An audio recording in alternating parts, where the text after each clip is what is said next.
तो आज की इस ऑडियो बुक के अंदर अपन लोग रिवाइज करने वाले फोटोसिंथेसिस इन हायर प्लांट्स। तो जो अपन ह्यूमन बींग्स वगैरह हो गए, तो अपन सभी लोग जो है प्लांट्स के ऊपर डिपेंड करते हैं अपने फूड के लिए। तो ग्रीन प्लांट जो मेक करते हैं या सिंथेसाइज करना पड़ता है उनको अपने फूड को, और सारे ऑर्गेनिज्म उन्हीं के ऊपर डिपेंड करते हैं। तो ग्रीन प्लांट अपना फूड जो बनाते हैं सिंथेसाइज करते हैं एक प्रोसेस से जिसको बोलते हैं फोटोसिंथेसिस, इसलिए उनको बोला जाता है ऑटोट्रॉप्स। और वो जो ऑटोट्रॉपिक न्यूट्रिशन है वो सिर्फ और सिर्फ प्लांट्स के अंदर ही देखने को मिलता है और सारे ऑर्गेनिज्म इन्हीं के ऊपर डिपेंड करते हैं। तो ग्रीन प्लांट्स वो कैरी करते हैं फोटोसिंथेसिस, एक फिजियोकेमिकल प्रोसेस होती है जिसके अंदर वो लाइट एनर्जी का यूज करके सिंथेसाइज करते हैं ऑर्गेनिक कंपाउंड्स को। और सारे लिविंग फॉर्म जितने भी अर्थ पर है वो सनलाइट पर डिपेंड करते हैं एनर्जी के लिए, और इसी एनर्जी का यूज करते हैं सनलाइट का प्लांट से और फोटोसिंथेसिस कराते हैं और फॉर्म करते हैं बेसिस ऑफ लाइफ। और जो फोटोसिंथेसिस वो इंपॉर्टेंट है दो रीजन के कारण। सबसे पहला ये प्राइमरी सोर्स है सभी फूड का अर्थ के ऊपर, और सेकंड ये रिस्पॉन्सिबल है रिलीज ऑफ ऑक्सीजन एटमॉस्फेयर के अंदर ग्रीन प्लांट्स के द्वारा। इस चैप्टर में बेसिकली आपको जो photosynthetic machinery, various reaction, transformation of light energy into chemical energy वगैरह आपको पढ़ना है। अब फोटोसिंथेसिस के बारे में आपको कुछ चीजें पता है, जैसे क्लोरोफिल चाहिए रहता है जो ग्रीन पिगमेंट होता है, लीफ का लाइट चाहिए रहती है, CO2 चाहिए रहती है। तो सबसे पहले अपन ने क्या करा, दो लीव ली। एक लीव के अंदर अपन को नॉर्मल अपन ने उसको पूरी खुली रख दी,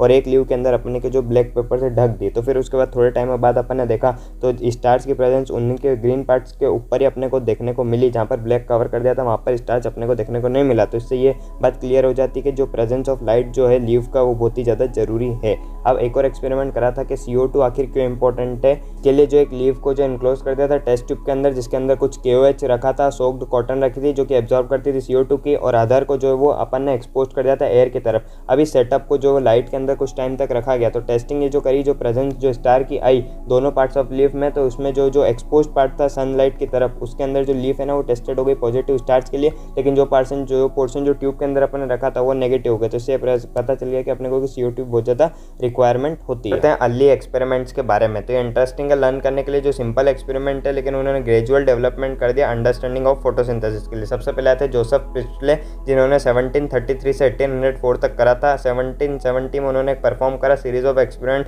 जिससे ये रिवील हो गया कि एसेंशियल रोल जो एयर का होता है ग्रोथ ऑफ ग्रीन प्लांट में वो बहुत ज़्यादा जरूरी है। उन्होंने क्या डिस्कवर करा, ऑक्सीजन को 774 में, और प्रिस्ले ने यह ऑब्जर्व करा कि एक कैंडल को बर्निंग करा क्लोज स्पेस बेल जार के अंदर और वो एक्सटिंग्विश हो गई। सिमिलरली एक माउस को उसके अंदर रखा जो कि सफोकेट हो गया क्लोज स्पेस के अंदर। तो उन्होंने क्या कंक्लूड करा, जो बर्निंग कैंडल और एनिमल जो है वो ब्रीथ कर रहे थे एयर को, तो समाउ जो है वो डैमेज कर देते एयर को। लेकिन जब उन्होंने एक मिंट प्लांट को रख दिया उस सेम बेल जार के अंदर, तो उन्होंने ये देखा कि जो माउस है वो जिंदा बच गया और कैंडल जो है वो कंटिन्यू हुई बर्न की तरफ। तो पिछले की हाइपोथेसिस ऐसे कि प्लांट जो रिस्टोर करते हैं एयर को जब भी ब्रीथिंग करते हैं एनिमल्स और बर्निंग करते हैं कैंडल्स को, अगर अपने रिमूव कर लिया तो। साइंटिस्ट है जिन्होंने यही सिमिलर सेटअप का यूज करा, लेकिन एक बार उन्होंने डार्क में रखा, एक बार उन्होंने सनलाइट का रखा। इनका नाम था जैन इंगेनहाउस। इन्होंने 1730 से 1799 तक ये जिए, और उन्होंने ये शो करा कि सनलाइट जो एसेंशियल प्लांट है प्रोसेस करने के लिए फोटोसिंथेसिस को, जो कि प्यूरिफाई करती है एयर को, जो कि बर्निंग कैंडल से ब्रीथिंग के में हेल्प करती है एनिमल्स की। तो इंगेनहाउस ने एक एलिगेंट एक्सपेरिमेंट दिया एक एक्वेटिक प्लांट के अंदर, जिसमें ये शो करा कि ब्राइट सनलाइट के अंदर स्मॉल बबल जो फॉर्म्ड हो जाते हैं ग्रीन प्लांट्स के अराउंड, और डार्क के अंदर वो फाइंड नहीं हो पाते हैं। और जब उन्होंने आइडेंटिफाई करा इन बबल को तो ये ऑक्सीजन के बबल्स थे, इसलिए उन्होंने ये बात पता कर ली कि जो ग्रीन पार्ट है प्लांट के वही जो वो ऑक्सीजन को रिलीज कर सकते हैं। 1504 तक ये पता नहीं था कि जो जूलियस वॉन सच है उन्होंने बाद में कि ये एविडेंस दिया कि फॉर्मेशन ऑफ ग्लूकोज भी होता है जब प्लांट की ग्रोथ होती है। तो ग्लूकोज यूजुअली स्टोर होता है स्टार्च के फॉर्म में। उनकी बाद की स्टडी ने ये शो करा जो ग्रीन सब्सटेंस है प्लांट के अंदर, क्लोरोफिल जो अपने को पता है वो लोकेटेड होता है एक स्पेशल बॉडी जिसको बोलते हैं क्लोरोप्लास्ट, जो कि प्लांट सेल्स के अंदर होती है। और उन्होंने फाउंड करके जो ग्रीन प्लांट्स है प्लांट के अंदर जहाँ पे ग्लूकोज बनता है वो ग्लूकोज जो स्टार्च के फॉर्म में स्टोर होता है। अब अगले साइंटिस्ट है जिन्होंने एक और इंटरेस्टिंग एक्सपेरिमेंट करा, जिसका नाम था TW इंगलमैन। 1843 से 1909 तक उन्होंने क्या करा, प्रिज्म को लिया, स्प्लिट करा राइट को स्पेक्ट्रल कंपोनेंट्स के अंदर और एल्यूमिनेट करा एक ग्रीन अलगा के ऊपर क्लेडोफोरा, जो कि प्लेस करी सस्पेंशन के अंदर एरोबिक बैक्टीरिया के। अब जो बैक्टीरिया जो डिटेक्ट कर रहे थे साइट्स की जो है वो ऑक्सीजन इवोल्यूशन के, उन्होंने ये ऑब्जर्व करा जो बैक्टीरिया अक्यूमुलेट हुए हैं मेनली इस रीजन के अंदर वो ब्लू और रेड लाइट के अंदर ही आए हैं। तो फर्स्ट एक्शन स्पेक्ट्रम जो फोटोसिंथेसिस का ये डिस्क्राइब करता है कि रफली जो एब्जॉर्प्शन है वो क्लोरोफिल A और B के स्पेक्ट्रा पे ही हो रहा है। और जो मिडिल ऑफ 19th सेंचुरी के अंदर फिर की फीचर प्लांट फोटोसिंथेसिस के पता चले, जो नेमली जो प्लांट जो यूज करती है लाइट एनर्जी को कार्बोहाइड्रेट्स बनाने के लिए CO2 और वाटर से। अब जो एम्पिरिकल इक्वेशन है रिप्रेजेंट करती है टोटल प्रोसेस ऑफ फोटोसिंथेसिस की, जिसके अंदर ऑक्सीजन इवॉल्व हो रहा है वो आप अंडरस्टूड कर सकते हैं। मैंने यहाँ पर आपके सामने इमेज लगा दी है जहाँ पर CH2 जो रिप्रेजेंट कर रहा है कार्बोहाइड्रेट को, जो कि ग्लूकोज या फिर एक 6 कार्बन शुगर होता है। एक माइलस्टोन कंट्रीब्यूशन जो है वो अंडरस्टैंडिंग ऑफ फोटोसिंथेसिस की वो एक माइक्रोबायोलॉजिस्ट ने दी जिनका नाम था कोरुल नीलस वैन नील 1897 से 1985। 1995, जिन्होंने बेस्ड ऑन उनकी स्टडी जो ग्रीन और पर्पल बैक्टीरिया पे करी, तो उन्होंने ये डेमोन्स्ट्रेट कर दिया कि फोटोसिंथेसिस एसेंशियली एक लाइट डिपेंडेंट रिएक्शन है, जिसके अंदर हाइड्रोजन जो सुटेबल ऑक्सीडेबल कंपाउंड रिड्यूस करता है कार्बन डाइऑक्साइड को कार्बोहाइड्रेट्स के अंदर। इसकी भी इक्वेशन मैंने आपके सामने लगा दी है। ग्रीन प्लांट्स के अंदर जो H2 है वो हाइड्रोजन डोनर बन जाता है और ऑक्सीडाइज हो जाता है O2 में। सम ऑर्गेनिज्म जो है वो O2 को रिलीज नहीं करते फोटोसिंथेसिस के दौरान, जब H2S को इंस्टेड जो हाइड्रोजन जो डोनर होता है पर्पल और ग्रीन सल्फर बैक्टीरिया के अंदर, जो ऑक्सीडेशन प्रोडक्ट है सल्फर या फिर सल्फेट का डिपेंड करता है ऑर्गेनिज्म पे, ना कि ऑक्सीजन पे। हैंस उन्होंने बताया कि ऑक्सीजन जो इवॉल्व होता है ग्रीन प्लांट्स का वो कम होता है H2O से, ना कि कार्बन डाइऑक्साइड से। और लेटर ये प्रूव करा उन्होंने रेडियो आइसोटॉपिक टेक्निक्स लगा के।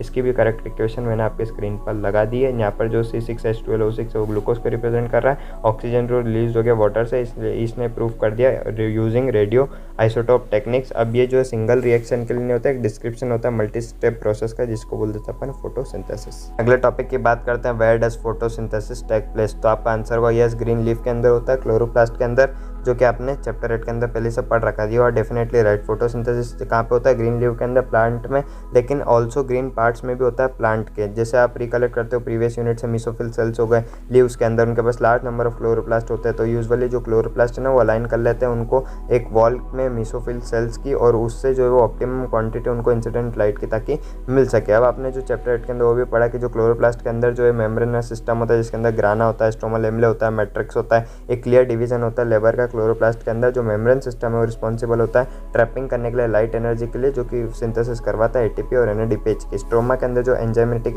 रिएक्शंस होते हैं जो सिंथेसाइज करती है शुगर को, जो इन टर्न जो क्या फॉर्म करता है स्टार्च, और जो फॉर्मर सेट्स ऑफ रिएक्शन है वो डायरेक्टली जो वो लाइट ड्रिवन होता है, इसलिए इसको लाइट रिएक्शन बोल देते हैं, जो कि फोटोकेमिकल रिएक्शन भी जिनको बोला जाता है। और जो लेटर जो रिएक्शंस होती है वो डायरेक्टली लाइट पे डिपेंड नहीं होती है, लेकिन उनके प्रोडक्ट्स पे डिपेंड होती है, जो एटीपी एनएडीपी वगैरह बना है, तो इसलिए इनको बोल देते हैं अपन डार्क रिएक्शन या फिर कार्बन रिएक्शन। तो आपको यहाँ पर ध्यान रखना है कि इसका मतलब ये नहीं है कि ये रिएक्शन डार्क में हो रही है लाइट में हो रही है। देखिए कितने टाइप के पिगमेंट इन्वॉल्व होते हैं फोटोसिंथेसिस के अंतर्गत। प्लांट के ऊपर देखोगे तो आप क्या देखोगे, बहुत सारे शेड्स होते हैं ग्रीन के लीव के अंदर।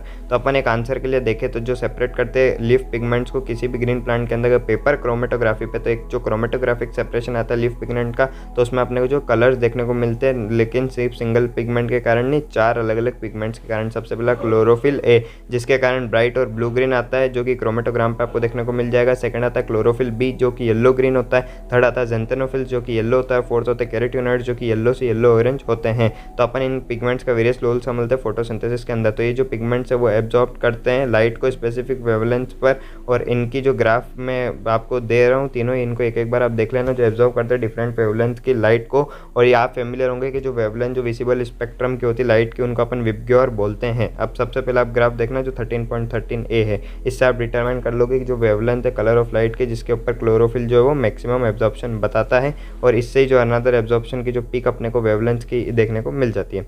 फिर आप अगर दूसरे ग्राफ के अंदर देखोगे तो इसके अंदर देखने को मिलता है जो वेवलेंथ जो मैक्सिमम फोटोसिंथेसिस करवाता है ओकर प्लांट में, आप इससे जो वो देख सकोगे कि मैक्सिमम वेवलेंथ जो एब्जॉर्प्शन कराता है क्लोरोफिल ए का, जो कि ब्लू और रेड रीजन के अंदर होता है, और वो क्या करता है हायर रेट ऑफ फोटोसिंथेसिस। इसलिए अपन ये कंक्लूड कर सकते हैं कि क्लोरोफिल ए जो है चीफ पिगमेंट एसोसिएट होता है फोटोसिंथेसिस के साथ में। और आप अगर सारे ग्राफ्स को अगर आप कंबाइन कर लो तो इससे जो ज़्यादा फोटोसिंथेसिस टेक प्लेस होता है वो ब्लू और रेड रीजन के अंदर ही होता है। कुछ फोटोसिंथेसिस जो टेक प्लेस होता है अदर वेवलेंथ पे भी, लेकिन विजिबल स्पेक्ट्रम की। अब अपन देखते हैं कि ऐसा होता है कि जो क्लोरोफिल जो है वो मेजर पिगमेंट होता है जो रिस्पॉन्सिबल होता है लाइट को ट्रैप करने के लिए, और अदर थैलेकोइड पिगमेंट जैसे कि क्लोरोफिल बी, ज़ैंथेनोफिल्स, कैरोटीनॉइड्स हो गए, जिनको अपन एसेसरी पिगमेंट्स बोलते हैं, और जो एब्जॉर्व करता है लाइट को ट्रांसफर करता है एनर्जी क्लोरोफिल ए तक। इंडिट ये जो एक अनेबल करते हैं वाइडर रेंज ऑफ वेवलेंथ जो इनकमिंग लाइट को यूटिलाइज हो जाए फोटोसिंथेसिस के लिए, लेकिन प्रोटेक्ट भी करना है क्लोरोफिल ए को फोटो ऑक्सीडेशन होने से।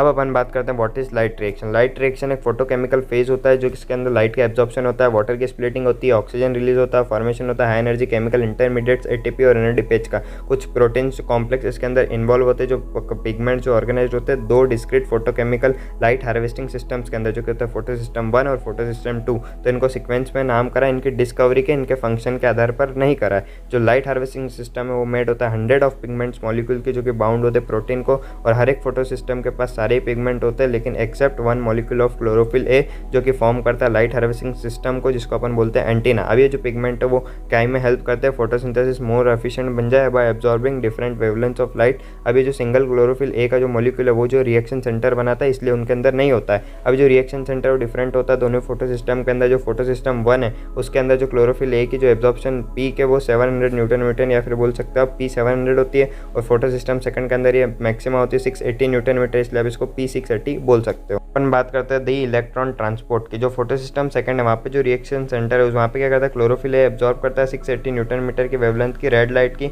और क्या कॉज करता है, इलेक्ट्रॉन को एक्साइट और जंप करने के लिए ऑर्बिट फार्दर जो एटॉमिक न्यूक्लियस की होती है। अब ये जो इलेक्ट्रॉन है पिक्ड होते हैं इलेक्ट्रॉन एक्सेप्टर के पास में, और वो क्या इलेक्ट्रॉन ट्रांसपोर्ट की मदद से जो कि जिसके अंदर साइटोक्रोम से कंसिस्ट करते हैं। तो अभी मूवमेंट होता है इलेक्ट्रॉन्स का down hill in terms of oxidation और रिडक्शन और या फिर रेडॉक्स पोटेंशियल स्केल पे। ये इमेज भी लगाई मैंने, इसको देख के आप इमेजिन करते ही जाइएगा। अब जो इलेक्ट्रॉन है वो यूज़ नहीं होते, वो पास होते हैं इलेक्ट्रॉन ट्रांसपोर्ट चेन के, और इनको पास कर देते हैं वो फोटो सिस्टम फर्स्ट की तरफ, और साइमल्टेनियसली जो इलेक्ट्रॉन जो रिएक्शन सेंटर फोटो सिस्टम 1 के वो वापस एक्साइट होते हैं और वो रिसीव करते हैं रेड लाइट को जिसकी वेवलेंथ 700 न्यूटन मीटर और ट्रांसफर हो जाते हैं अनदर एक्सेप्टर मॉलिक्यूल जिसके पास ग्रेटर रेडॉक्स पोटेंशियल होता है। अभी जो इलेक्ट्रॉन्स है वो डाउनहिल मूव हो जाते हैं अगेन, और इस टाइम पे जो मॉलिक्यूल है एनर्जी रिच NADPH का, और जो एडिशन होता है इलेक्ट्रॉन को रिड्यूस कर देता है NADP प्लस को NADPH और H+ में। अब ये जो होल स्कीम है ट्रांसफर ऑफ इलेक्ट्रॉन के starting from photo system second appeal to the acceptor down the electron transport chain to photo system 1, ये एक्साइटेशन जो इलेक्ट्रॉन का होगा ट्रांसफर हो गया अनदर एक्सेप्टर, और फाइनली जो डाउनहिल NADPH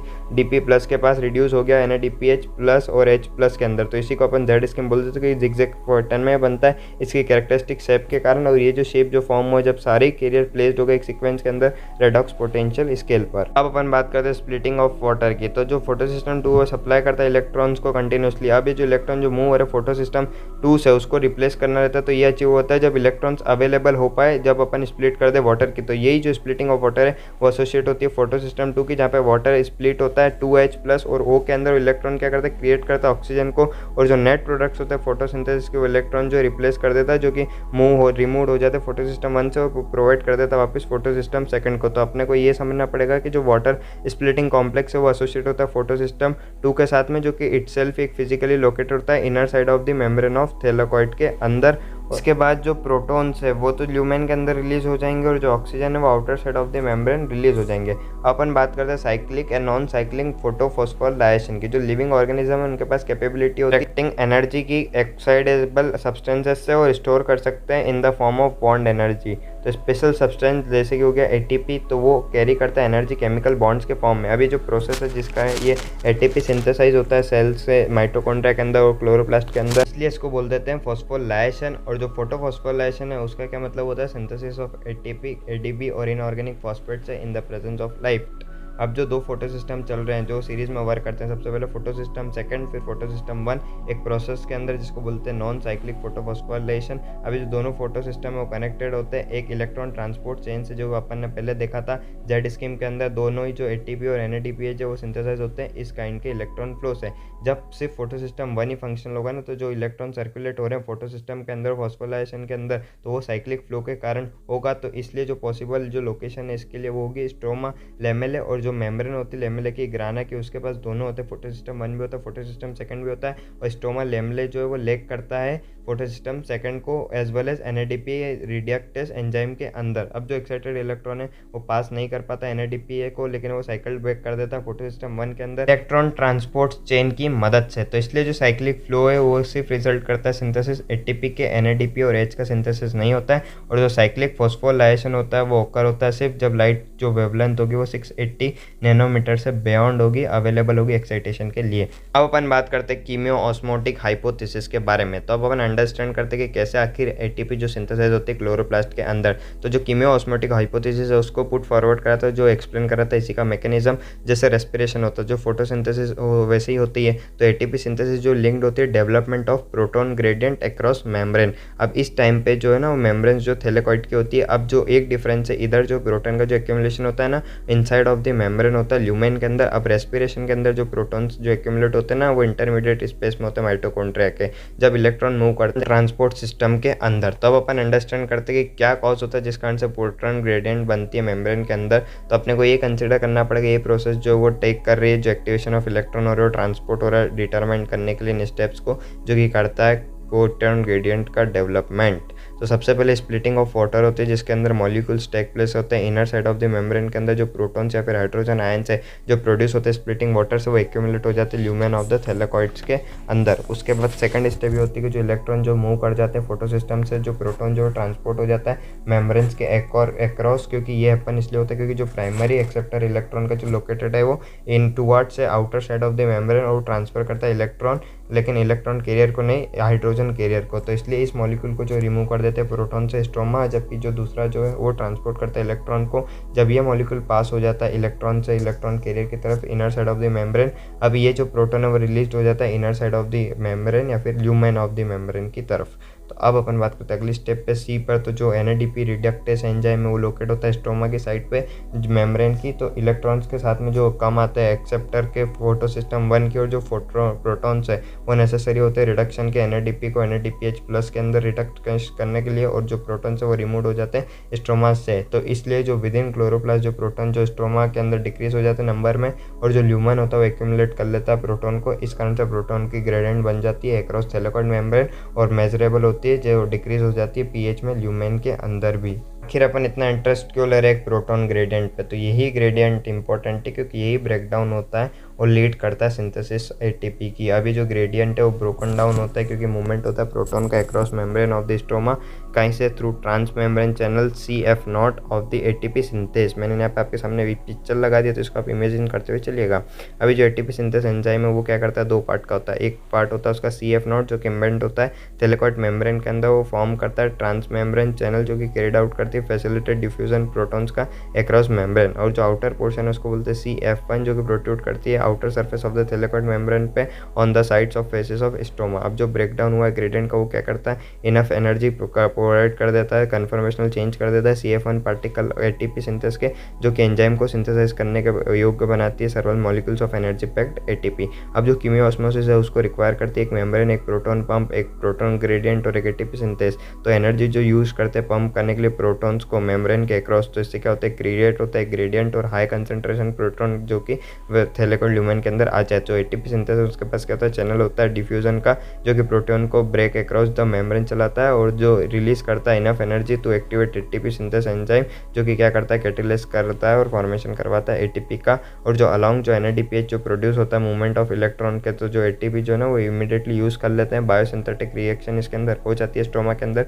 और ये रिस्पॉन्सिबल होता है fixing for CO2 and synthesis of sugar के। तो ATP बन गया, NADPH बन गया, तो आखिर इनका इस्तेमाल कहाँ होता है? तो अपन ने एक procedure products of light reaction जो कि ATP होता है, NADPH होता है, ऑक्सीजन होता है जो कि डिफ्यूज आउट करता है क्लोरोप्लास्ट के अंदर, जबकि ATP और NADP यूज होते हैं ड्राइव करने के लिए प्रोसेसेस को जो कि अल्टीमेटली सिंथेसिस करवाती है फूड का, और मोर एक्यूरेटली बोले तो शुगर का। तो इसको बोलते हैं बायोसिंथेटिक फेस ऑफ फोटोसिंथेसिस। अब ये प्रोसेस जो डायरेक्टली डिपेंड नहीं होती प्रेजेंस ऑफ लाइट के, लेकिन प्रोडक्ट्स ऑफ लाइट पे डिपेंड होती है, जैसे कि ATP, NADPH और बिसाइड CO2 और H2O। तो आपको वंडर होगा जान के वेरीफाइड कि simple immediately after lights become unavailable जो बायोसिंथेटिक फेज है वो कंटिन्यू रहता है कुछ टाइम के लिए और उसके बाद जाके स्टॉप हो जाता है। लाइट अगर अवेलेबल होता है वापस हो जाती है तो वो सिंथेसिस वापस स्टार्ट हो जाता है। तो इसलिए अपन जो इसको मतलब एज अ डार्क रिएक्शन भी अपन बोल सकते हैं।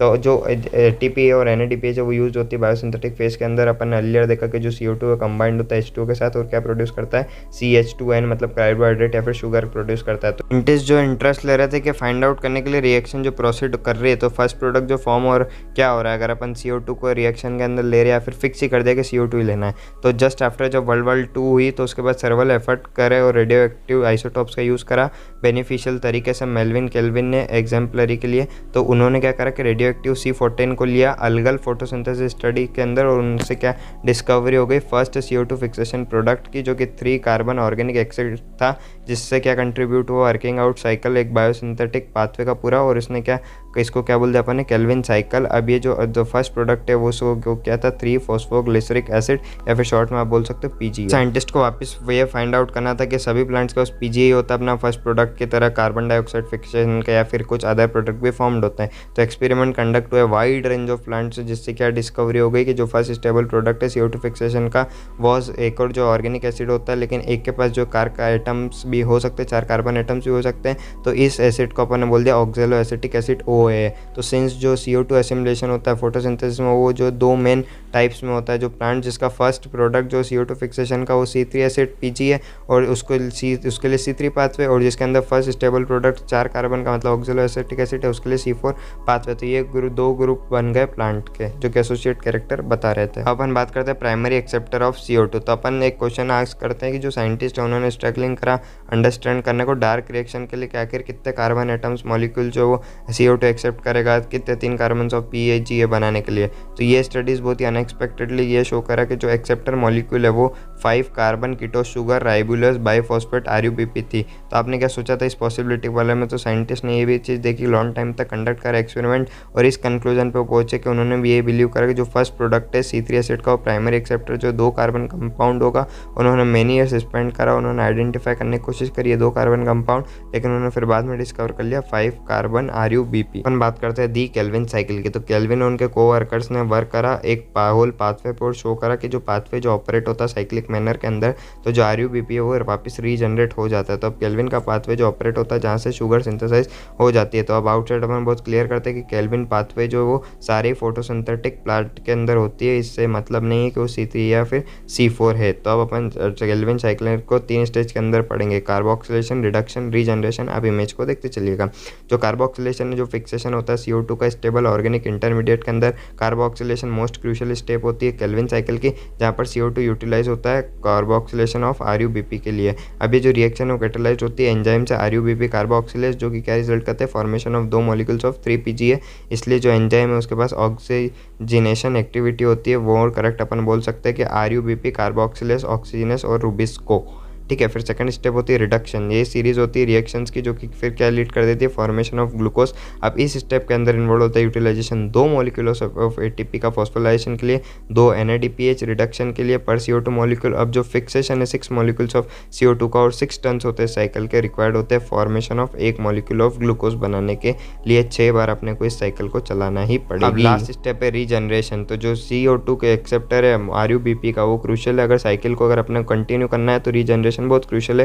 तो रीजनरेशन स्टेप के लिए अपने को 1 ATP चाहिए फॉस्फोराइलेशन क्या फॉर्म करने के लिए, RUBP। अब हर एक CO2 मॉलिक्यूल जो इंटर कर रहा है केल्विन साइकिल के अंदर, उसको 3 ATP लगेगी, 2 NADPH लगेंगे, और प्रोबेबली मीट करने के लिए डिफरेंस को ATP और NADPH को यूज़ करते हैं डार्क रिएक्शन के अंदर, जो कि साइक्लिक फॉस्फोराइलेशन जिसके अंदर होता है। तो अगर अपने को 1 मॉलिक्यूल बनाना है ग्लूकोज का, तो 6 बार तो अपने को साइकिल चलानी पड़ेगी। तो कितने ATP और NADPH लगेंगे, तो देखो 6 CO2 1 ग्लूकोज, 18 ATP तो 18 ADP आउट हो जाएगी, और 12 NADPH तो 12 NADP। अपन बात करते हैं दी C4 पाथवे के बारे में। जो प्लांट जो अडाप्ट होते हैं ड्राई ट्रॉपिकल रीजन में, उनके पास C4 पाथवे होता है। अब इन प्लांट्स के अंदर C4 ऑक्जेलो एसिटिक एसिड होता है और फर्स्ट CO2 फिक्सेशन प्रोडक्ट की तरह होता है, और वो फिर बाद में जो वापस C3 साइकिल को यूज़ करते हैं केल्विन साइकिल को, उनकी मेन बायोसिंथेटिक पाथवे की तरह। तो इसलिए ये जो डिफरेंट होते हैं C3 प्लांट से। कैसे? तो इस C4 प्लांट्स के पास एक स्पेशल लीफ की एनाटोमी होती है जो टॉलरेट कर सकती है हाई टेम्परेचर को, और वो शो करते हैं रिस्पॉन्स हाई लाइट इंटेंसिटी की तरफ, और वो लैक करते हैं एक प्रोसेस को जिसको बोलते हैं फोटो रेस्पिरेशन। उनकी जो प्रोडक्टिविटी है वो ग्रेटर होती है बायोमास के टर्म्स में। तो अब अंडरस्टैंड करते हैं एक बाय एक। तो जो स्टडी होती है वर्टिकल सेक्शंस की लीव्स की, जो C3 प्लांट्स के अंदर और C3 प्लांट के अंदर, तो आपने डिफरेंसेस देखें तो देखो सबसे पहले दोनों के पास सेम टाइप के मेसोफिल्स होते हैं क्या, दोनों के पास सिमिलर सेल होती है क्या वेस्कुलर बंडल के अराउंड। तो पर्टिकुलरली जो लार्ज सेल्स होती है वेस्कुलर बंडल की, वो C4 के प्लांट्स के अंदर होती है, जिनको बोलते हैं अपन बंडल शीथ सेल्स। और जो लीव्स होती है जिसके पास एनाटोमी ऐसी होती है, तो उसको बोलते हैं अपन क्रांस एनाटोमी। क्रांस मतलब विड्थ और रिफ्लेक्शन होता है अरेंजमेंट ऑफ सेल्स का। जो बंडल सेल्स है वो जो सेल्युलर रेल्स की हो सकती है, इसके पास वेस्कुलर बंडल होता है, और वो कैरेक्टराइज कैरेक्टराइज्ड होते हैं having a large number of chloroplast thick walled impervious होती है गैसियस एक्सचेंज के और उनके बीच में इंटरसेलुलर स्पेस नहीं होती है। आप अगर आप लीव्स की कट करोगे C4 प्लांट्स की मेज या फिर सोरगम तो आपको जो क्रांस एनाटोमी देखने को मिल जाएगी। इट वुड बी इंटरेस्टिंग अगर आप कलेक्ट करते हो लीव्स के diverse species of plants around उनके वर्टिकल सेक्शंस को अगर आप कट करते हो और ऑब्जर्व करते हो माइक्रोस्कोप के अंदर तो आपको बंडल शीट देखने को मिल जाएगी वेस्कुलर बंडल्स के अराउंड।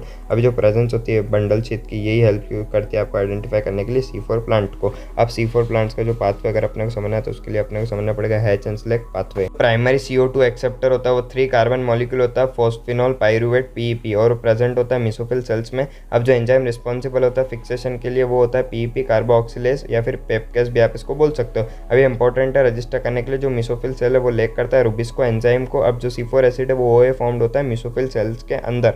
अब ये जो फॉर्म हो गया तो अब जो अदर जो 4 कार्बन के कंपाउंड जैसे malic acid aspartic acid mesophyll cell के अंदर वो ट्रांसपोर्ट हो जाते हैं बंडल शीट सेल्स की तरफ। अब जो बंडल शीट सेल है वो C4 एसिड को ब्रोकन डाउन होते हैं और क्या रिलीज करते हैं CO2 को और 3 कार्बन मॉलिक्यूल को। अब ये जो 3 कार्बन मॉलिक्यूल ट्रांसपोर्ट वापस बैक हो जाते हैं मेसोफिल को जहाँ पर ये कन्वर्ट हो जाएंगे वापस PEP के अंदर। तो और ऐसे ही कंप्लीट करते हैं साइकिल को। अभी जो CO2 रिलीज हुई है बंडल शीट सेल्स में एंटर हो जाती है C3 साइकिल के अंदर जो कि केल्विन पाथवे होता है और ये पाथवे कॉमन होता है सभी प्लांट्स के अंदर। आपके सामने इमेज लगाई है तो आप इसको इमेजिन करते हुए चलिएगा। अब जो बंडल शीट सेल्स है वो जो है वो रीच होती है एंजाइम में जिसको बोलते हैं राइबुलोज बाइफॉस्फेट कार्बोक्सिलेज ऑक्सीनेस या फिर रुबिस्को, लेकिन पेपकेस नहीं होता। इसलिए जो बेसिक पाथवे वो क्या रिजल्ट करता है फॉर्मेशन ऑफ शुगर और फिर जो केल्विन पाथवे वो कॉमन होता है C3 और C4 प्लांट दोनों के ही अंदर। आपने एक चीज़ ऑब्जर्व करी कि जो C3 प्लांट्स है ना उसके अंदर मेसोफिल सेल्स के अंदर हो रही थी केल्विन की साइकिल, लेकिन C4 प्लांट्स के अंदर ये बंडल शीट सेल्स के अंदर ले रही है। तो अपन बात करते हैं फोटो रेस्पिरेशन जो कि सिर्फ C3 प्लांट्स के अंदर ही होता है। तो एक इंपॉर्टेंट डिफरेंस बनाता है C3 और C4 प्लांट्स के बीच में फोटो रेस्पिरेशन।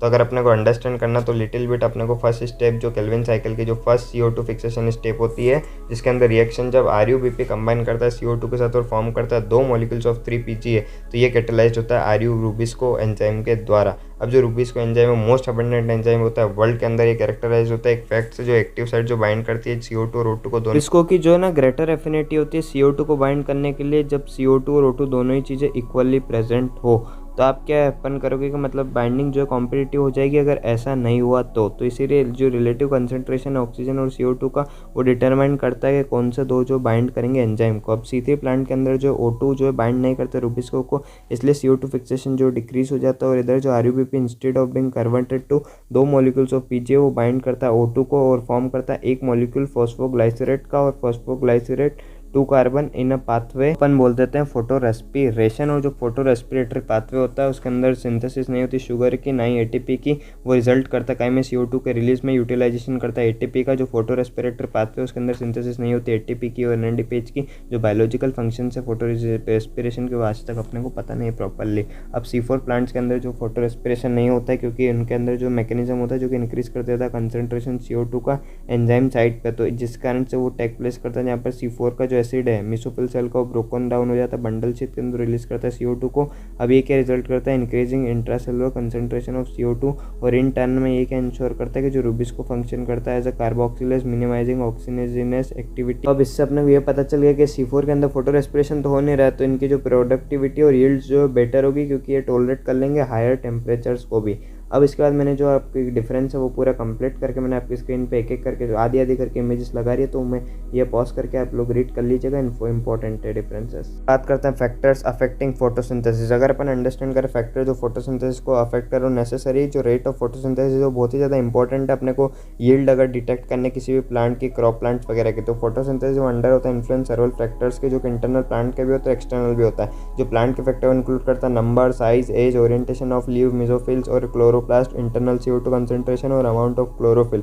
जो प्लांट और इंटरनल फैक्टर डिपेंड होता है कहाँ पे जेनेटिक प्रेडिपोजिशन पर और ग्रोथ ऑफ प्लांट पे। जो एक्सटर्नल फैक्टर्स वो इंक्लूड करेंगे availability of sunlight temperature CO2 concentration और वाटर। जो प्लांट के जो फोटोसिंथेसिस होती है सारे फैक्टर्स जो साइमल्टेनियसली अफेक्ट करते हैं रेट को, इसलिए टफ सर्वल जो फैक्टर्स इंटरेक्ट करते हैं साइमल्टेनियसली अफेक्ट करते हैं फोटोसिंथेसिस को या फिर CO2 फिक्सेशन को। यूजुअली एक फैक्टर होता है जो कि मेजर कॉस्ट या फिर 1 लिमिट करता है रेट को, इसलिए जो हर एक पॉइंट पे जो रेट जो डिटरमेंट होता है फैक्टर जो अवेलेबल होता है सब ऑप्टिमल लेवल्स पे। जब सर्वल फैक्टर्स को बायोकेमिकल प्रोसेस का अपन देखते हैं तो इसके अंदर Blackman's 1905 law of limiting factors कम करते इफेक्ट के अंदर ये क्या स्टेट करता है कि अगर केमिकल प्रोसेस इफेक्ट होती है एक या उससे ज़्यादा फैक्टर पे तो जो रेट है वो डिटरमाइन करता है फैक्टर जो कि नियरेस्ट होता है मिनिमल वैल्यू के, और इसका जो फैक्टर डायरेक्टली अफेक्ट करता है प्रोसेस को अगर उसकी क्वांटिटी चेंज होती है। तो जैसे एग्जांपल लिया कि जो प्रेजेंस ऑफ ग्रीन लीफ है और ऑप्टिमल लाइट और CO2 कंडीशन है तो प्लांट जो फोटोसिंथेसाइज नहीं करेगा जो टेम्परेचर क्योंकि बहुत ही लो है, तो इस लीफ के अंदर जो ऑप्टिमल टेम्परेचर है वो स्टार्ट हो जाएगा फोटोसिंथेसिस करना। अपन बात करते हैं लाइट के बारे में, तो अपने को डिस्टिंग्विश करना लाइट की क्वालिटी का, तो लाइट की इंटेंसिटी और ड्यूरेशन जो एक्सपोजर हो लाइट का, तो अपन इसको डिस्कस करते हुए एक फैक्टर देखते हैं जो फोटोसिंथेसिस का होता है। तो लीनियर रिलेशनशिप अपने को देखने को मिलता है incident light CO2 fixation rate low intensity के ऊपर। जो हायर लाइट इंटेंसिटी आ जाती है तो ग्रेजुअली जो रेट है ना वो फर्दर इंक्रीज नहीं बताता क्योंकि फैक्टर जो लिमिटिंग बन जाते हैं। और इंटरेस्टिंग ये नोट करना कि जो ये जो 10% फुल सनलाइट पे होता है इसलिए except for plant in shade और डेंस फॉरेस्ट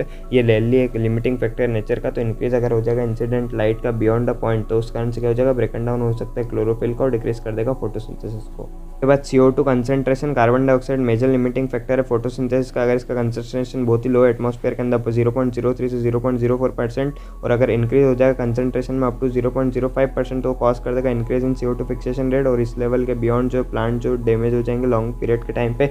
C3 और C4 प्लांट्स का जो रिस्पॉन्ड जो अलग होता है CO2 कंसंट्रेशन पे, जो लो लाइट कंडीशन में नाइदर जो ग्रुप रिस्पॉन्ड नहीं करता, हाई CO2 कंडीशंस पे हाई लाइट इंटेंसिटी पे वो दोनों ही C3 और C4 प्लांट जो इंक्रीज बताते रेट ऑफ फोटोसिंथेसिस में।